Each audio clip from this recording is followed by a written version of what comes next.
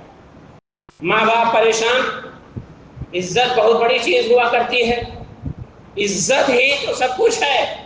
لوگ کہتے ہیں، بڑے مفکرین نے کہا ہے کہ ہمالیہ پہاڑ سے گر جانے کے بعد انسان اس کے سامنے کھڑا ہو سکتا ہے، لیکن کسی کی نظروں سے گر جانے کے بعد انسان اس کے سامنے نہیں کھڑا ہو سکتا۔ عزت، عظمت، یہ بہت بڑی چیز ہے۔ اب وہ پریشان کہ ہمارے گھر کی عزت، جس کو ہم نے اپنا خون جگر پلا کر اتنا بڑا کیا ہے، اس لائق بنایا ہے کہ کسی نیک انسان کا سکون بن سکے، چین بن سکے، آج ہماری عزت برباد ہو جائے۔ کچھ ہی دن باقی ہیں، ماں باپ پریشان، لیکن بیٹی نے کہا کہ اب میں کہیں جا رہی ہوں خود، اور مجھے آپ لوگوں کو ایشور کا واسطہ کہ روکنا نہیں، اور میں لوٹ آؤں گی، گھبرانا بھی نہیں۔ وہ برہمن کی لڑکی جاتی ہے جامع مسجد میں، اورنگزیب علیہ رحمۃ الرضوان جمعہ کا خطاب کرتے ہیں، نماز پڑھاتے ہیں، اور سیڑھیوں پر بیٹھے لوگوں کی فریادیں سنتے ہوئے آگے بڑھتے ہیں، تو وہیں ایک اپنے چہرے کو ڈھکی ہوئی ایک لڑکی نے آپ سے عریضہ کیا کہ آپ سے مجھے ضروری کام ہے، لیکن میں برہمن کی لڑکی ہوں۔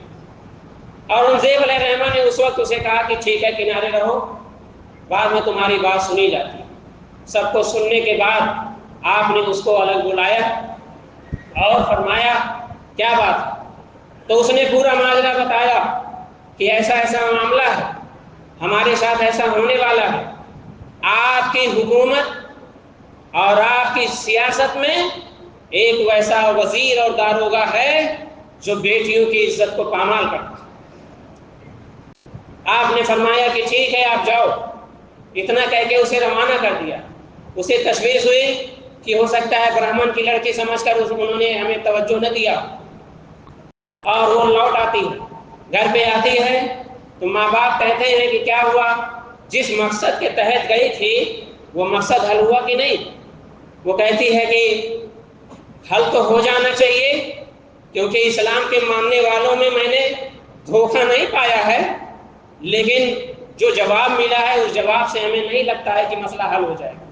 بہرحال وہ رات بھی آئی، وہ دن بھی آیا کہ وہ لڑکی ڈولی میں بٹھا کر، دلہن بنا کر اس کے گھر کی طرف، اس داروغہ کے گھر کی طرف، اس وزیر کے گھر کی طرف لے جائے گی۔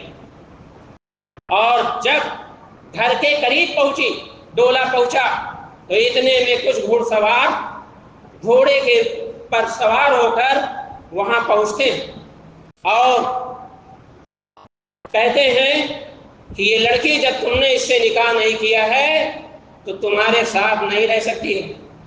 داروغہ نے اپنا زور اپنایا اور یہ بتانے کی کوشش کی کہ میں اورنگزیب کی حکومت میں ہوں، میں تم لوگوں کو سزا دلاؤں گا۔ نقاب پلٹا جاتا ہے تو دیکھتے ہیں کہ اورنگزیب خود ہی گھوڑے پر سوار اپنے ساتھیوں کے ساتھ آئے اور ارشاد فرمایا، میری حکومت میں، اسلامی نظریہ رکھنے والے کی حکومت میں ایسی درندگی ہو کہ کسی بچی کے ساتھ بغیر نکاح کے جو ہے زنا کرنے کی کوشش کی جائے۔ آپ نے ارشاد فرمایا، ایک ٹانگ میں ایک ہاتھی باندھ دی جائے، دوسرے ٹانگ میں دوسری ہاتھی باندھ دی جائے، اور دونوں ہاتھیوں کو الگ الگ سمت میں ڈھانکا جائے، اور جب یہ آدھا آدھا ہو جائے تب چھوڑا جائے۔ اور ایسا ہی کیا گیا کہ دونوں طرف ہاتھی باندھ کے دوڑائے گئے، اور جسم آدھا آدھا کر دیا، اور اس کے بعد پھر اس برہمن کی لڑکی کو اس کے گھر تک پہنچایا اور ارشاد فرمایا پانی لاؤ، جس دن سے تم نے یہ خبر سنائی تھی اس دن سے میں نے قسم کھا لیا تھا کہ جب تک تمہیں حق نہیں دلا دوں گا تب تک میں پانی نہیں پیوں گا۔ یہ ہے اورنگزیب، اگر اسے کرورتا کہیں گے تو منی پور میں ننگی عورتوں کو نچانے والے کو کیا کہا جائے گا اور اس کی پریبھاشا کیا دی جائے گی؟ اس کا جواب ہے کسی کے پاس؟ ہے حکومت کے پاس یا کسی کے پاس؟ تاریخ غلط نہ پیش کی جائے۔